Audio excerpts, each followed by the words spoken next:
ஆனந்த யாழை மீட்டுகிறாய், அடி நெஞ்சில் வண்ணம் தீட்டுகிறாய்.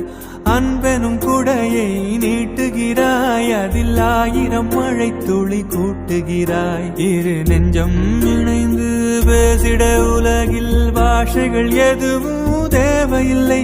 சிறு புல்லில் உறங்கும் பனியில் தெரியும் மலையின் அழகோ தாங்கவில்லை. குந்தன் கைகள் பிடித்து போகும் வழி அது போதவில்லை, இன்னும் வேண்டுமடி. இந்த மண்ணில் இது போல் யாரும் இங்கே எங்கும் வாழவில்லை என்று தோன்றுதடி. ஆனந்த யாழை மீட்டுகிறாய், அடி நெஞ்சில் வண்ணம் தீட்டுகிறாய். அன்பெனும் குடையை நீட்டுகிறாய், அதில் 1000 மழை துளி கூட்டுகிறாய்.